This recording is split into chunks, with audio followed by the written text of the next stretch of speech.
Bismillah. Assalamualaikum warahmatullahi wabarakatuh. Malam ini kita mulai sesi ideologi isme. Ideologi itu banyak, cuma kita ambil 1 bulan ini aja kita ngomong ideologi bagian pertama. Mungkin pada saatnya kita akan ngomong ideologi bagian kedua.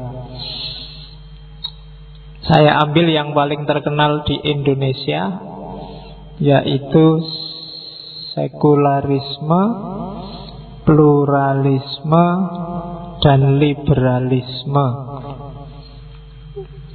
Nanti ditambah 1 lagi, mungkin sebagai ideologi tambahan kita ambil sosialisme. Sosialisme itu kan sebenarnya nanti yang agak jadi lawannya liberalisme. Kalau liberalisme itu dikenal sebagai ideologi sayap kanan, kalau sosialisme dan segala variasinya itu ideologi sayap kiri. Malam ini kita mulai dari liberalisme dulu. Bismillah ya, liberalisme. Kita cek dari etimologi, terminologi dulu. Ini penting, apa-apa itu harus ngerti akar katanya. Jadi akar kata, istilah-istilah yang muncul biasanya liberal, liberty, libertarian, libertin. Itu sebenarnya dari kata-kata yang sama, liber. Liber itu artinya free, bebas. Bahasa Inggris itu punya 3, setahu saya loh ya, ada 3 istilah yang maknanya sama-sama bebas.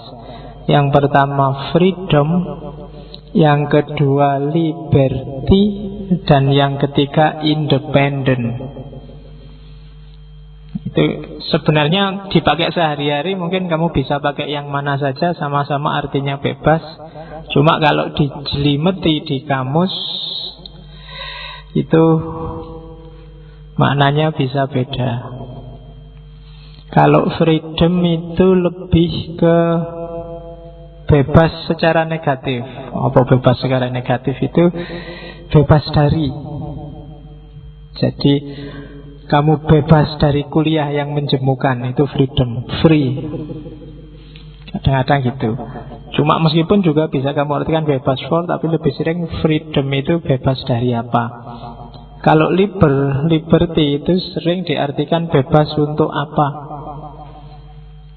Kalau independent itu konotasinya lebih banyak ke ketidaktergantungan. Jadi tidak tergantung itu tidak terikat oleh apapun. Kalau apa ya contohnya biar kamu jelas.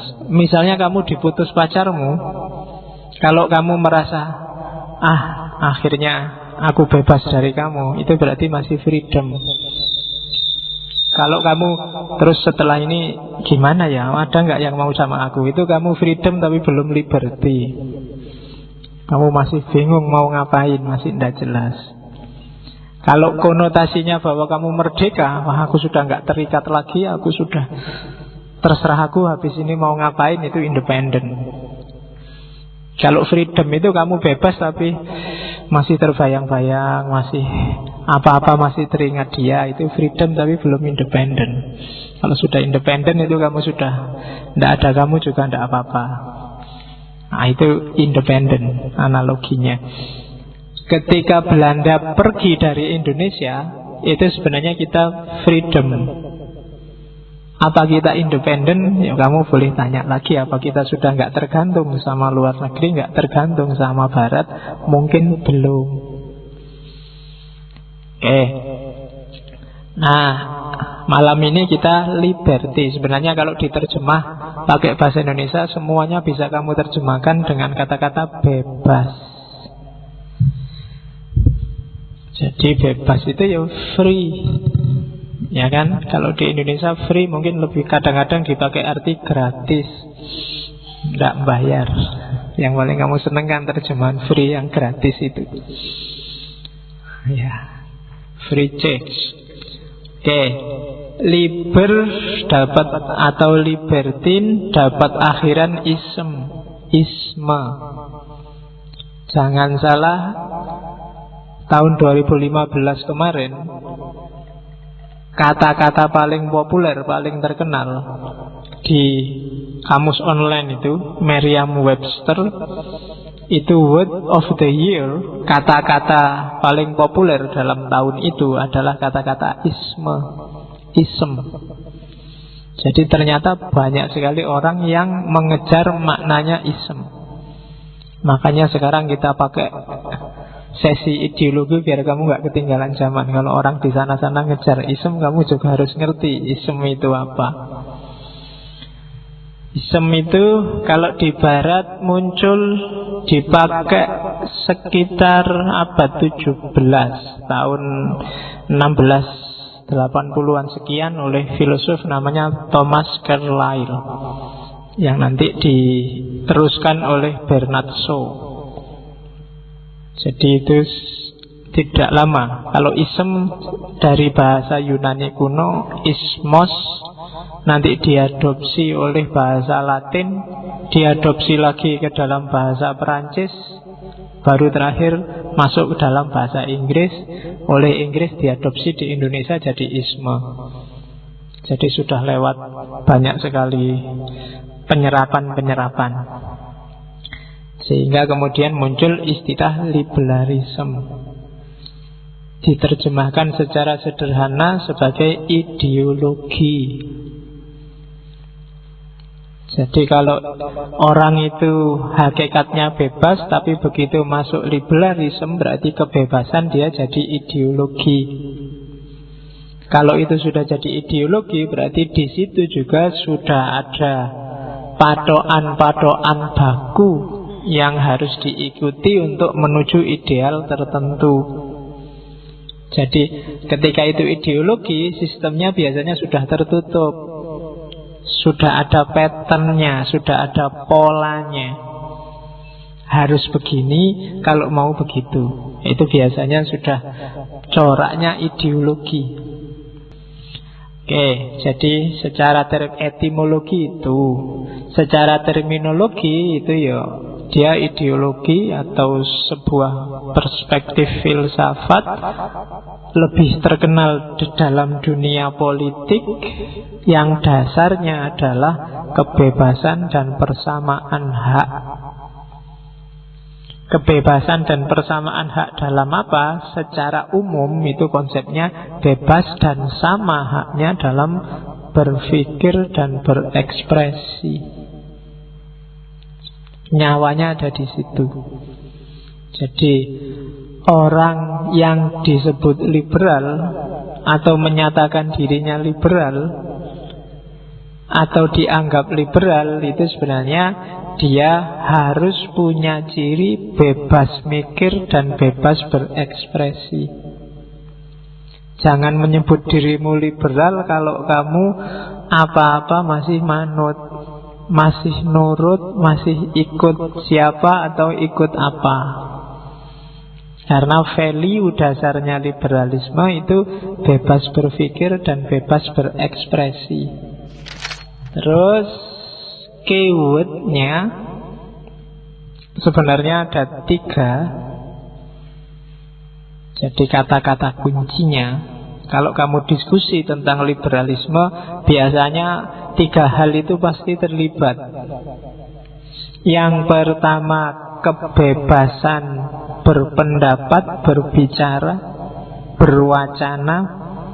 Yang kedua, hak, yang luasnya sekarang jadi HAM.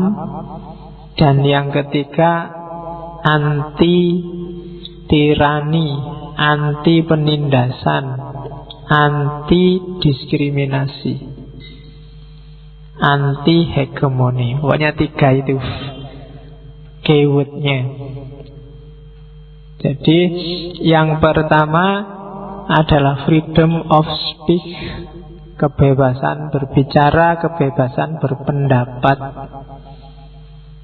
di mana terjadi orang dilarang ngomong sesuatu, dilarang mikir sesuatu, dilarang merenungkan sesuatu, berarti di sana tidak ada kebebasan, tidak liberal. Oke, maka freedom of speech nilai pertama yang dijamin. Terus hak, kalau dalam liberalisme yang paling dikenal semboyannya life, liberty, and property. Life itu hidup merdeka, not under everyone. Setiap manusia setara. Semuanya kalau dalam agama levelnya adalah makhluknya Allah. Tidak ada yang lebih tinggi. Yang ada hanya beda fungsi. Sekarang di sini saya fungsinya sebagai yang ngajar, yang ngasih sesuatu, kamu yang belajar. Hanya beda fungsi, nggak ada ranking, nggak ada hierarki. Itulah life. Orang kaya dan orang miskin itu sama, hanya beda peran. Oke, yang kedua liberty, bebas. Manusia itu mau ngapain aja boleh. Terserah, cuma resiko tanggung sendiri, apakah itu akibat baik maupun dampak yang buruk. Itu liberty, freedom of think. Yang ketiga property. Ini nanti yang ada hubungannya dengan ekonomi. Di liberal, hak milik itu dihargai. Freedom to own things. Kamu boleh punya apa saja dan jadi milikmu. Nanti ini agak beda sama sosialis. Hal-hal tertentu nggak boleh dimiliki oleh seseorang, harus dimiliki bersama. Tapi kalau di liberalisme, kalau kamu mampu dan kuasa, jadi milikmu juga tidak apa-apa. Oke, itu yang ketiga. Nanti kita lihat implikasinya ke dunia ekonomi. Life, liberty, property. Dan yang ketiga, against absolute power. Anti tirani, anti penindasan. Jadi nggak boleh ada power yang absolut yang menguasai siapapun di level apapun. Karena begitu ada power yang absolut, maka akan ada yang live under anyone. Akan ada yang terhegemoni, tersubordinasi. Jadi keywordnya 3, freedom of speech, kemudian life, liberty, property, dan yang ketiga against absolute power. Nah, itu keywordnya. Jadi kalau mau diskusi yang ada hubungannya dengan liberalisme, termasuk yang paling terkenal hari ini, isu tentang Islam liberal, ingat-ingat 3 value ini. Sebenarnya 3 value ini yang dijadikan landasan berpikir teman-teman kita yang bergaya liberal, mendeklarasikan diri punya identitas liberal. Oke, ya nanti kita lihat. Ini dasar teorinya. Nanti ada kenapa sih kok terus lahir gaya liberalisme beragama semacam itu. Nanti ada alurnya. Kita lihat pelan-pelan. Kita lihat dari paling awal. Ada 2 peristiwa penting yang melatari lahirnya ideologi yang namanya liberalisme. Ada 2 revolusi di abad 17-18. Yang pertama adalah revolusi Perancis, yang kedua revolusi Amerika. Saya tidak tahu di kampus ada nggak ya mata kuliah yang menceritakan 2 revolusi besar ini. Mungkin di fakultas tertentu masuk tema ini, tapi di fakultas yang lain mungkin tidak. Ya tema-tema ini mungkin ketemunya di humaniora, mungkin diceritakan bagaimana dahsyatnya revolusi Perancis. Jadi revolusi Perancis itu nanti menandai semacam transisi dari gaya kerajaan-kerajaan monarki menjadi gaya republik. menjadi nation state seperti yang kita kenal sekarang, menginspirasi lahirnya perubahan besar dalam tata politik dunia. Itu revolusi Perancis. Itu revolusi Perancis. Dan jangan salah, nanti imbasnya besar ke dunia Islam, melahirkan gaya berpikir awal liberal itu sebenarnya nanti muncul di Mesir. Nanti kita lihat. Jadi yang pertama itu, yang kedua revolusi Amerika. Waktunya hampir bersamaan. Revolusi Amerika sama revolusi Perancis. Ini sebenarnya diawali dari pertempuran antara Amerika melawan Britania Raya Inggris zaman dulu. Amerika itu kan dulu masuk koloninya. Nah, koloni-koloni ini ingin membebaskan diri dari penjajahannya Inggris. Lahirlah nanti revolusi Amerika. Yang Amerika ini nggak sendirian, dia nanti dibantu Perancis, dibantu Belanda, dan beberapa termasuk dibantu Spanyol.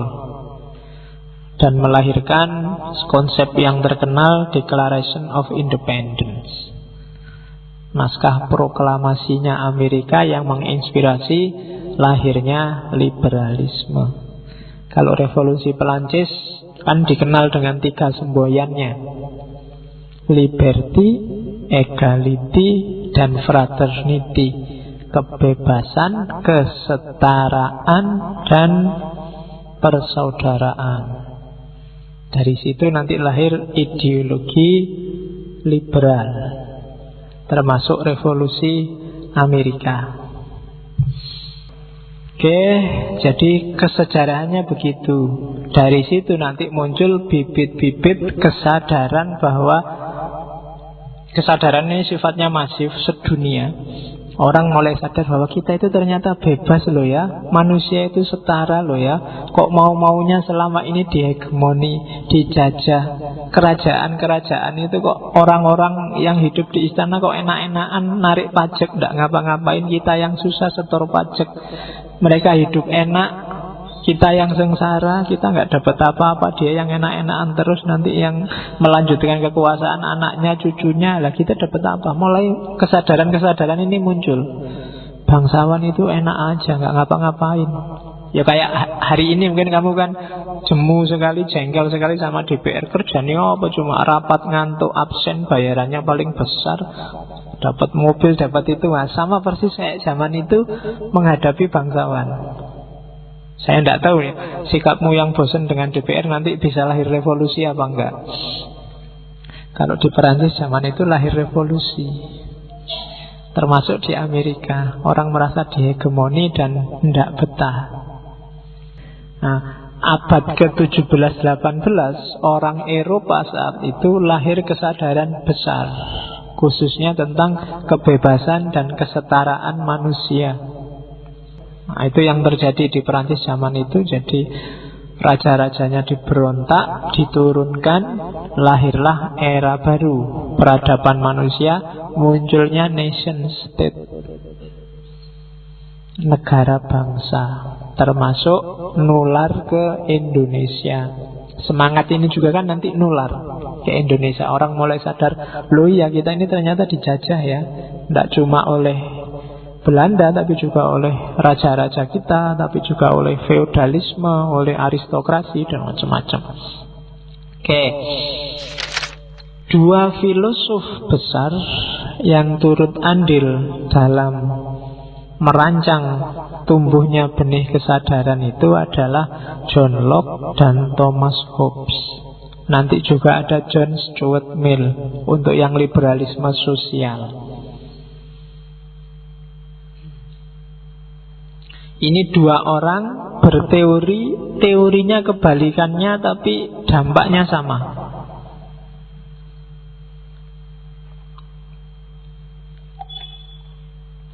Kalau Thomas Hobbes itu teorinya suudzon pada manusia, kalau John Locke teorinya husnudzon. Ya, di buku-buku filsafat nggak ada kamu cari husnudzon dan suudzon itu. Jadi Katanya Thomas Hobbes, manusia itu dasarnya jelek. Orang itu hakikatnya jelek semua. Kalau dibiarin, misalnya nggak dikasih aturan apa-apa, wis uripo sak karepmu, itu dunia langsung kiamat saat ini juga. Kalau nggak percaya coba aja. Sudah sekarang bebas, kamu mau ngapain aja, mau nyari pasangan siapa saja sekarang juga mau boleh. Kamu mau tak jamin di sini langsung rusak. Kamu kalau memang bisa ambilin uangnya temenmu, kalau kamu mampu ambil aja. Kalau dia ngelawan kecil aja, pukuli aja beres. Kalau begitu dibebaskan gini, mungkin nggak lama 1-2 jam selesai rusak. Katanya Thomas Hobbes, dasarnya manusia itu jelek kalau nggak dikasih aturan. Oleh karena itu, orang butuh sistem, butuh masyarakat, butuh negara. Sistem masyarakat, sistem politik yang namanya sekarang adalah negara, penguasa. Gunanya apa? Biar orang hidup damai. Jadi sebenarnya manusia itu bebas, tapi karena dasarnya dia jelek, maka dia butuh negara. Kebalikannya John Locke. Kalau bagi John Locke, husnudzon dia, manusia itu dasarnya baik, hakikatnya baik. Dia jadi jelek terpengaruh dari luar. Dibiarin aja orang itu sejak kecil itu mesti tidak mikir aneh-aneh kok. Nggak mikir neko-neko. Hanya mikir untuk memenuhi kebutuhannya saja, memenuhi fitrahnya saja. Dan itu baik. Cuma jadi jelek ketika hidup bareng orang lain. Ketika hidup bareng orang lain muncullah pikiran-pikiran jelek, muncullah hasrat-hasrat jelek. Karena mungkin yang lain punya sesuatu dia tidak punya, yang lain punya banyak, dia punya sedikit. Yang lain selalu yang bikin kita jelek, katanya John Locke. Oleh karena itu, kita butuh negara. Gunanya negara apa? Gunanya negara jadi wasit. Jadi biarkan orang sesuai keinginannya, sesuai gayanya hidup. Terserah dia mau hidup kayak gimana, monggo. Cuma kalau pas waktunya tabrakan, aku kepentinganku A, kamu kepentinganmu B, kok ndak nyambung tabrakan. Nah itu kan butuh wasit, biar nggak tawuran. Di situ orang butuh negara. Jadi yang satu karena manusia jelek, dia butuh negara yang mengarahkan biar nggak melakukan yang jelek-jelek. Kalau di John Locke, karena manusia itu baik, maka dia butuh negara yang jadi wasit biar kebaikan-kebaikan ini nggak saling tabrakan sehingga jadi jelek. Nah, itu dua filosofi, dua teori yang namanya state of nature, fitrahnya manusia. Ya wilayah, ya state itu wilayah, ranah, nature itu yang alami. Yang satu bilang secara alamiah manusia jahat. Kamu mungkin sering dengar istilah homo homini lupus. Bagaimana manusia itu saling memangsa satu sama lain. Secara natural, katanya Thomas Hobbes, kalau dibiarin aja, orang akan memanfaatkan orang lain untuk kepentingannya. Dan yang kedua John Locke. Katanya John Locke, enggak kok, hakikatnya manusia itu baik. Hanya saja kadang-kadang antar kepentingan saling benturan. Itu yang bikin harus ada yang jadi wasit, biar benturan ini enggak jadi tawuran.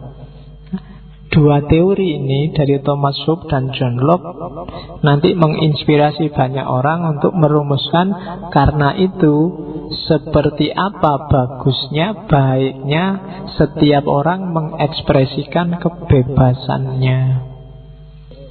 Jadi basis filosofinya itu. Yang satu bilang fitrah manusia itu jelek, yang satu bilang fitrah manusia itu baik.